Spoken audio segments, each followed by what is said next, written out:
You may remember I mentioned on a previous episode that my friend Rachel Pearson has travelled to Tokyo for Star Wars Celebration, and she said, "How about I do some reports for you?" Or actually, she asked me the question, "Who do you think would like? Is there anybody out there, any sites, any podcasts that you know of that would like me to do a report from Tokyo?" And I said, "Well, listen, what about mine?" So, as promised, here's the first report from Rachel in Tokyo from Star Wars Celebration about some of the news on the first 2 days there and her experience. Quite a funny one, seeing her on the big screen. You'll find out about that in a moment. But thanks to Rachel, here she is in Tokyo.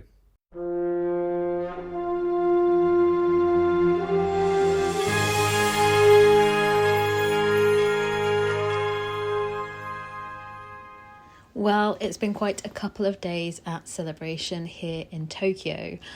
I was in front line at the live stage on the first day to sing happy birthday to Hayden Christensen, see a surprise visit from Pedro Pascal, which was an absolute dream come true. He came to talk a little bit about the Mando and Grogu movie. I don't know about you, but season 3 was a bit of a downer for me. Jack Black and Lizzo cameoing just really felt un-Star Wars, and the story didn't feel as satisfying. But the movie will feature someone I love deeply who also made a surprise appearance. Sigourney Weaver.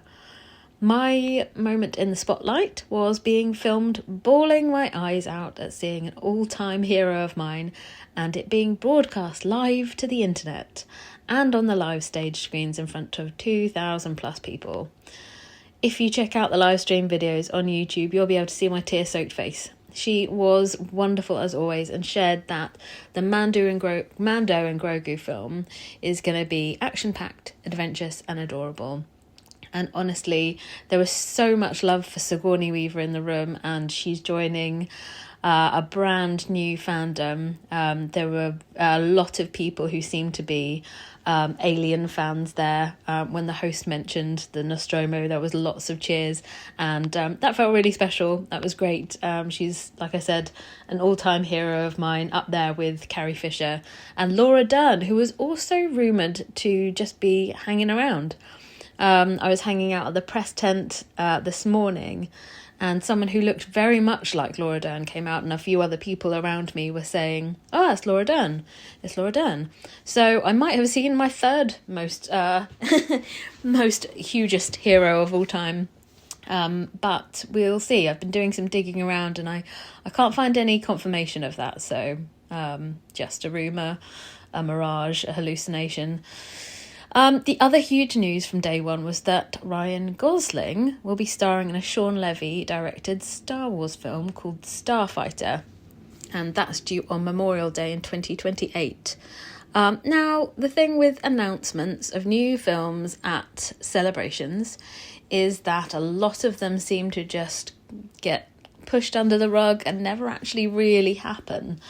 Or they're in development and they very rapidly go out of development. We've seen that time and time again. But Gosling and Levy did specifically say that this was way past the development stage and into pre-production. So we are getting this film. But like I mentioned about my Jack Black feelings, I'm not sure how I personally feel about Barbie's Ken being in a Star Wars.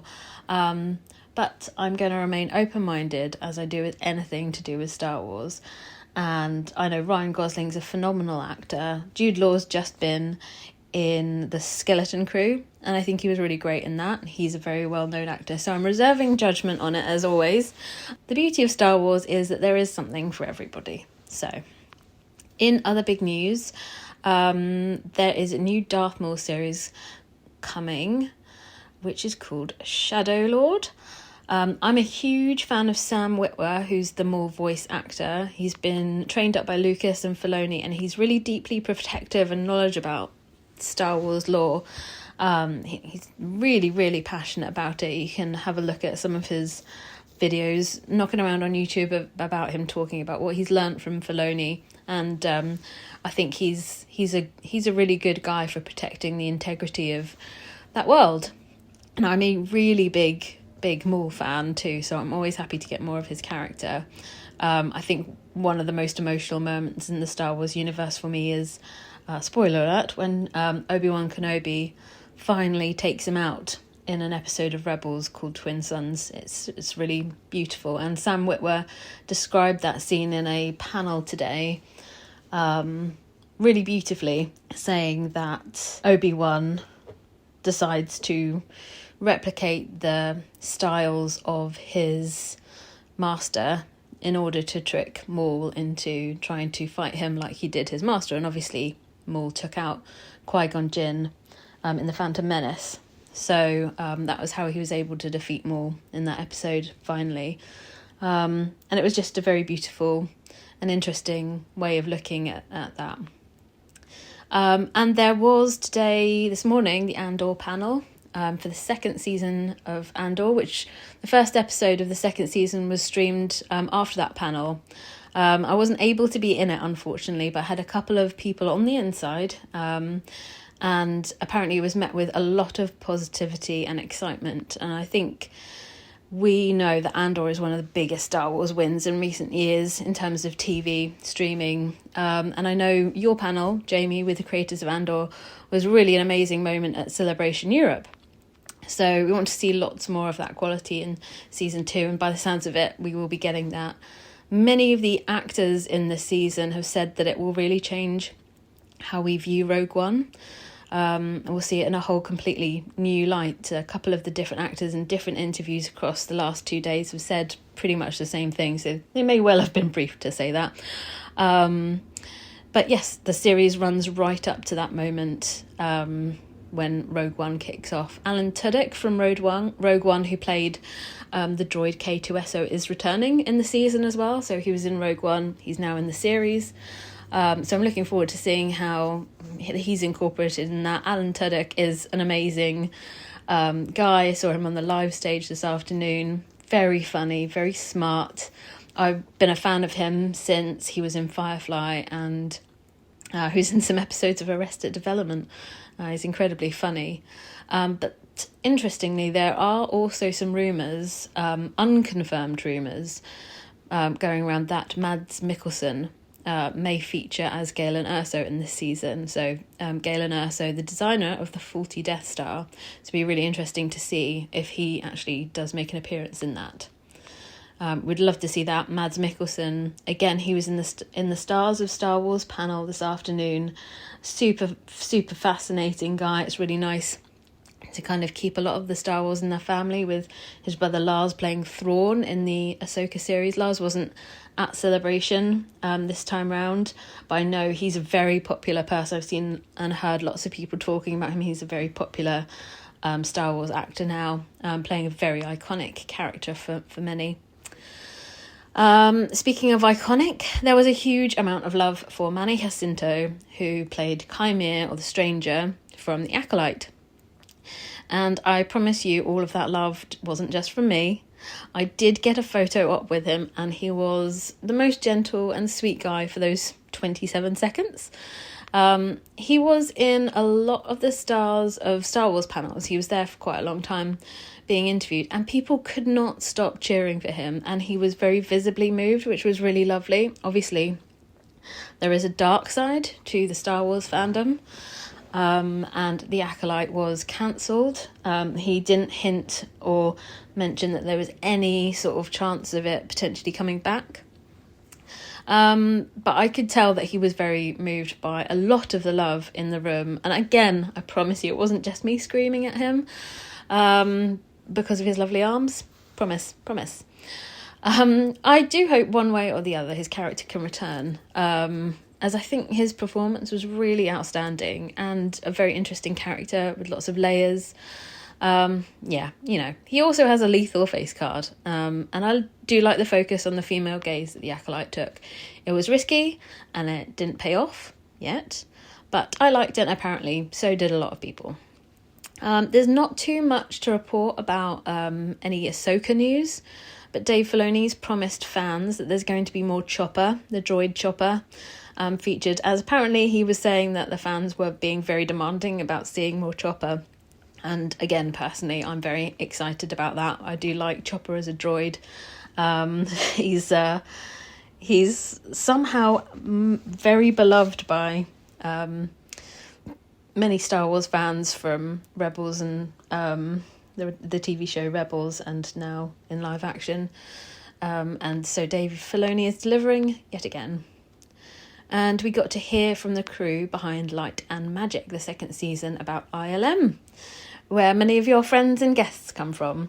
And many have said that this season's super emotional. I think that you've started to watch it, haven't you, Jamie? But I haven't watched it yet. But I really can't wait. So many talented, passionate people. And honestly, it all comes across so genuine. They had a panel specifically for Light and Magic with just the most incredible people on there, and sharing a few exclusive clips from the season.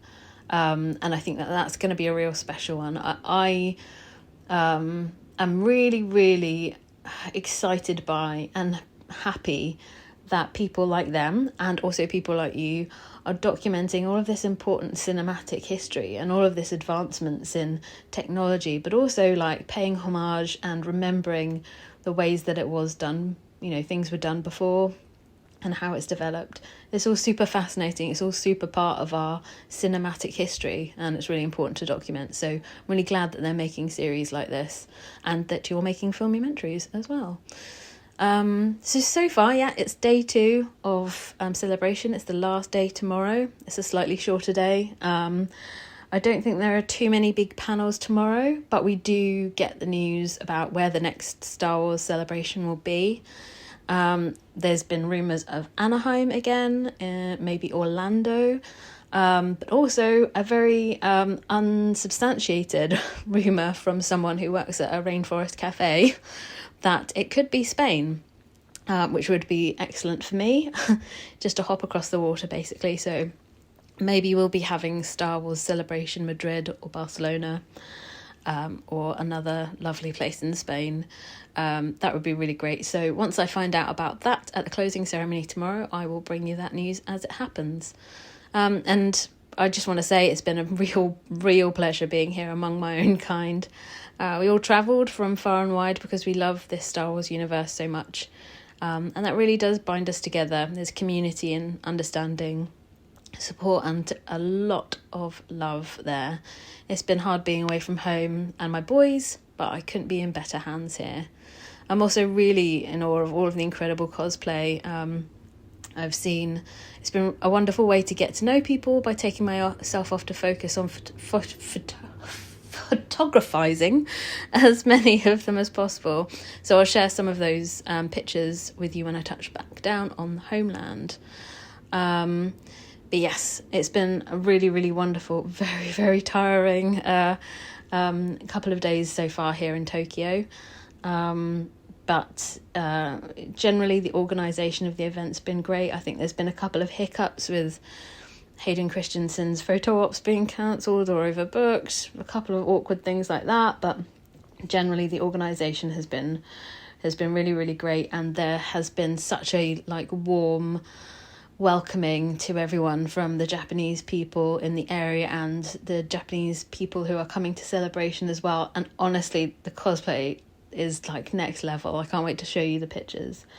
So yeah, it's been wonderful. But I will check back in with you tomorrow at the end of the day and let you know where the next Star Wars Celebration is going to be. And let's make sure ILM get you another panel, or Lucasfilm, or Disney. So yeah, I will catch up with you tomorrow. Sayonara.